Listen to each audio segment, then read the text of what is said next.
Assalamualaikum warahmatullahi wabarakatuh. Saya Dewanti Ripa Aprilian, kelas 1A dari Prodi Bahasa Sastra dan Daerah.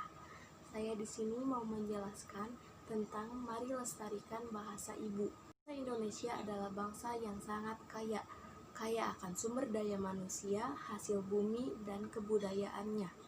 Salah satu budaya yang bisa menjadi identik dari bangsa Indonesia adalah bahasa daerahnya, yang sangat banyak tersebar dari Sabang sampai Merauke. Bahasa daerah adalah bahasa yang ada di suatu masyarakat dan memiliki keunikan tersendiri.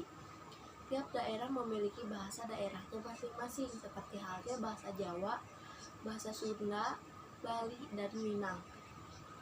Memang sekarang adalah zamannya globalisasi, masuknya iptek dan kebudayaan asing ke Indonesia memang tidak terelakkan lagi seperti pada zaman dahulu. Bangsa India dengan bahasa Sanskertanya masuk ke tanah Jawa. Pada akhirnya ada pencampuran dua bahasa itu tanpa menghilangkan ciri-ciri awal budaya itu. Berbeda dengan sekarang, masuknya budaya asing pada negara Indonesia, contohnya penggunaan bahasa tradisional yaitu bahasa Inggris. Sudah banyak kata serapan dari bahasa Inggris yang bisa masuk pada bahasa Indonesia. Kecuali bahasa daerah, jarang sekali bisa terjadi pencampuran budaya antara dua bahasa asing itu.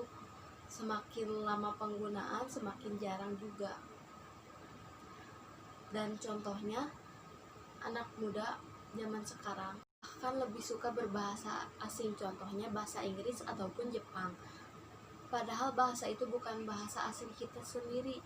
Kalau hal ini berlanjut, apakah yang terjadi pada daerah kita ini? Sebagai anjuran saya, lebih baik menggunakan bahasa yang masih mempunyai tingkatan tata krama. Beda dengan bahasa Inggris yang cenderung menyamakan derajat orangnya. Memang standar bahasa internasional adalah bahasa Inggris. Tetapi mengapa bahasa daerah tidak setara keberadaannya dengan bahasa Inggris? Karena tanpa pelestarian bahasa daerah, maka apalagi yang masih dimiliki oleh negara kita ini. Ini memang harus berubah. Yang benar harus berubah adalah iptek, ekonomi, atau yang lainnya lagi. Tanpa mengubah hal yang menjadi keunikan bangsa ini, seharusnya antara pemerintah dan rakyat mempunyai tanggung jawab yang sama akan pelestarian bahasa daerah. Dan kalau bisa, tiap sekolah di Indonesia mewajibkan pelajaran bahasa di daerahnya masing-masing. Generasi muda bisa terus melestarikan bahasa daerahnya, dan juga bangsa ini akan menjadi bangsa yang semakin kaya lagi akan kebudayaannya.